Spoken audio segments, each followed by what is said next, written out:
Hello viewers, welcome to serial நேரம். இன்றைக்கி November 29 அன்றைக்கி நடந்ததை தான் ஃபுல் பார்ட்டாக பார்க்க போகிறோம். எடுத்தோடனே அந்த மண்டபத்தை காமிக்கிறாங்க. அந்த சுந்தரி மேக்கப் போட்டுருக்க ரூமை காமிக்கிறாங்க. வெற்றி உள்ளே வராரு. உள்ளே வந்தோடனே என்ன சார், அந்த மேக்கப் ஆர்டிஸ்ட் சொல்கிறாங்க, என்ன சார் இன்னும் 20 நிமிஷத்தில் தாலி கட்டினதுக்கப்புறம் நீங்கள் 2 பேர் மட்டும் பேச போகிறீங்க, அதுக்குள்ளே என்ன சார் அவசரம் அப்படின்னு சொல்கிறாங்க. இல்லை, நான் கொஞ்சம் இப்போ பொண்டாட்டிகிட்ட பேசணும்னு சொல்கிறாங்க.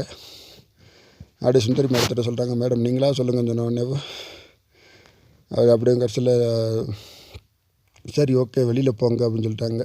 உடனே வெற்றி ஐயோ நம்மளை வெளியில் அனுப்பிச்சிட்டாங்களே சொல்லி திரும்புகிறாரு. வெற்றி உங்களே இல்லை இவங்கள தான் சொன்னேன் அப்படின்னு சொன்னோடனே, என்ன மேடம் இப்படி ஏமாற்றிட்டீங்களே அப்படின்னு சொல்லி சொல்கிறாங்க. சரி விடு, எல்லா கல்யாணத்துலையும் நடக்கிறது தானே அப்படின்னு சொல்லிட்டு அவங்க மேக்கப் ஆர்டிஸ்ட் வெளியில் போயிட்டாங்க. வெளில போனோடனே வெற்றி சுந்தரி கிட்ட வந்து பேசுகிறாரு. அப்படி சுந்தரியுடைய கண் கலங்கி இருக்குது. என்ன சுந்தரி கண் கலங்கி இருக்குன்னு சொல்லி கேட்டோன்னே, இந்த மாதிரி எவ்வளவோ தடங்களுக்கு அப்புறம் உங்களுக்கு கல்யாணம் முடிக்கலாம்னு நினச்சிட்ருக்கேன், ஆனால் இதில் கூட தடங்கள் வந்துருமோன்னு ஒரு பயம் இருக்குது. நான் நினச்ச வாழ்க்கை எதுவுமே அமைய மாட்டேதே, தடங்கள் வந்துகிட்டே இருக்கேன்னு சொல்லி ஃபீல் பண்ணுறாங்க. சுந்தரி நீ அதை பற்றி எதுவும் நினைக்காத, கண்டிப்பாக இந்த வெற்றி என்றைக்கு உங்க கூட தான் இருப்பான், நம்ம கல்யாணம் நல்லபடியாக நடக்கும், நீ தைரியமாக இரு அப்படின்னு சொன்னோடனே சரின்னு சொல்லிட்டு அவர் வெளியில் போயிட்டார். வெளில போனோடனே அடுத்து அந்த மண்டபத்துக்குள்ளே அந்த அருணுடைய ரிலேட்டிவ் அவங்க அந்த மச்சினனும் அந்த பொண்ணு வந்து பாம் வைக்கிறதுக்கு உள்ளே வந்துட்டுருக்காங்க. உள்ளே வச்சு எங்கடா பாம் வைக்கலாம் அப்படின்னு சொல்லி தேடிகிட்டே இருக்கும்போது, இந்த மாதிரி மேடையில் வச்சா கரெக்டாக இருக்கும், எல்லா பேரும் இங்கே தான் இருப்பாங்க, யாருக்கும் டவுட்டும் வராது அப்படின்னு சொல்லிட்டு அப்படியே நைஸாக மெதுவாக போய் அந்த மேடையில் வச்சுட்டு திரும்பி வராங்க. திரும்பி வரும்போது அந்த அப்பத்தா மேலே இடிச்சிட்டாங்க. இடித்தோடனே என்னம்மா பார்த்து வரமாட்டியா அப்படின்னு சொல்கிறாங்க. சொன்னோடனேவும் இல்லைம்மா தெரியாமல் இருந்துச்சு, இன்னும் இடியை பார்த்தா ரொம்ப பயங்கரமாக அடித்த மாதிரி இருக்குது, ஆனால் பார்த்த கிளவி மாதிரி இருக்குது அப்படின்னு சொல்லிட்டு டவுட்டாக இருக்குது. இல்லை நான் டெய்லி ஜிம் போவேன், அதனால் உங்களுக்கு வலிச்சிருக்குது, எனக்கு ஜிம் பாடி அப்படின்னு சொன்னோடனே, ஆமாம் என்னத்த ஜிம் பாடி அப்படின்னு சொல்லிட்டு நக்கலாக பேசிட்டு போகிறாங்க. சரிடா ஓகே எப்படியாவது வச்சுட்டோமே, சீக்கிரம் வாடா வெளியில் போயிடலான்னு சொல்லிட்டு அந்த தம்பியை கூப்பிட்டுட்டு அந்த பொண்ணு வெளியில் போகுது. வெளில போகும்போது நில்லுங்க அப்படின்னு சொல்லி ஒரு சவுண்டு வந்துருச்சு. யாருன்னு பார்த்தா அந்த சின்ன பையன், வெற்றியோட பையன். வெற்றியோட பையன் என்னாச்சுன்னு என்னப்பான்னு சொல்லி கேட்டோடனே, இந்தாங்க அவங்க கிஃப்ட்டை மறந்து வச்சுட்டு பாருங்க எடுத்துக்கோங்க அப்படின்னு சொன்னோடனே இவங்களுக்கு ஷாக் ஆகிடுச்சு. ஐயோ இந்த சின்ன வாண்டை நம்மளை மாட்டி விட்டுருச்சு, நம்ம வச்சுட்டு போகலாம் பார்த்தா திருப்பி கொண்டாந்து கொடுக்குது, என்ன பண்ணுறதுன்னு சொல்லி யோசிக்கிறாங்க.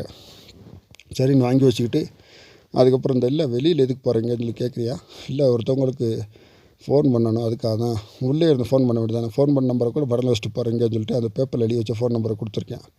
கொடுத்தோன்னே ஆஹா இது வேறு கீழே விழுந்துச்சா, நான் அவங்களுக்கு அப்போ தான் தெரியுது. சரி ஓகே அப்படின்னு சொல்லிட்டு சரி எப்படியாவது இதை அப்புறம் அந்த பையன் போலீஸ்காரரை கூப்பிட்டு இவங்க சாப்பிடாம போகிறாங்க, இவங்களை சாப்பிட சொல்லுங்கன்னு சொல்லிட்டு அவன் போயிட்டேன். சரி வெளியில் போகாதீங்க, உள்ளே போய் சாப்பிட்டுட்டு போங்கன்னு சொல்லி அவரும் சொல்லிடுறாரு போலீஸ்காரர். அவங்க யோசிச்சுட்டே இருக்காங்க, எப்படா பாம்பு வைக்கிறது, எங்கடா வைக்கிறதுன்னு சொல்லி யோசிக்கும்போது வெளியில் படிக்கட்டில் இறங்கி வராங்க. மண்டபத்துக்கு வெளியில் பொண்ணு மாப்பிள்ளையோடைய கார் நல்லா டிசைனாக பண்ணி வச்சுருக்காங்க. ரோஜா பூவை ஃபுல்லாக வச்சு டிசைன் பண்ணி வச்சுருக்காங்க. இதில் வச்சா கரெக்டாக இருக்கும்னு சொல்லி அந்த பொண்ணு பிளான் பண்ணுது.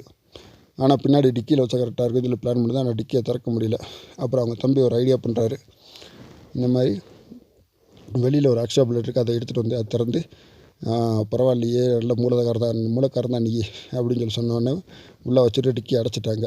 சரி வெளியில் போகலான்னு சொல்லி பார்க்கும்போது வெளில போக முயற்சி பண்ணிகிட்ருக்காங்க. அந்த சமயம் பார்த்து மாப்பிள்ளையும் பொண்ணையும் மேடை கூப்பிட்டுருவாங்க சொல்லி ஐயர் சொல்ல, மாப்பிள்ளை பொண்ணு கூப்பிட்டு வரும்போது மாப்பிள்ளை வந்து உட்காந்துட்டார். அந்த பொண்ணு வந்து இதை கூட்டிகிட்டு வரும்போது எங்கே தமிழ் எங்கே அப்படின்னு சொல்லி அந்த பொண்ணு கேட்குது. சுந்தரி கேட்டோன்னே, இல்லைம்மா தமிழ் இங்கே தான்மா விளாண்டுட்ருக்கேன், நீ வாமா அப்படின்னு சொன்னோடனே எல்லா பேரும் தேடிட்டுருக்காங்க. அந்த பொண்ணு தமிழ் எங்கேயுமே காணோம். இது எப்படி சுந்தரிகிட்ட சொல்கிறதுன்னு பயந்துக்கிட்டே இருக்காங்க. சரி இருந்தாலும் முகூர்த்த நேரம் முடிய போகுது, சீக்கிரம் முடிச்சுட்டு அப்புறம் என்னால் பார்த்துக்கலாம் அப்படின்னு சொல்லி சொல்கிறாங்க. வாவா சீக்கிரம் முகூர்த்த நேரம் முடிச்சுட்டு கல்யாணம் முடிச்சுக்கிட்டா அப்புறம் இந்த பொண்ணை தேடலாம் அப்படின்னு சொன்னோடனே, இல்லை என் தமிழ் எங்கேன்னு சொல்லி கேட்குறாங்க. எல்லாருடைய முகமும் ஒரு மாதிரியாக இருக்குது. அப்படி இருந்தாலும் மேடைக்கு வந்து பார்க்குறாங்க, அங்கேயும் தமிழ் இல்லை, எல்லாரோட முகம் மாடிட்டே இருக்குது.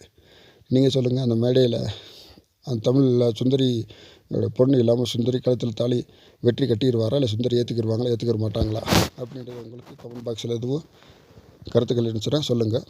இந்த வீடியோ உங்களுக்கு பிடிச்சிருந்துச்சுன்னா லைக் பண்ணுங்கள், ஷேர் பண்ணுங்கள், கமெண்ட்ஸ் பண்ணுங்கள்.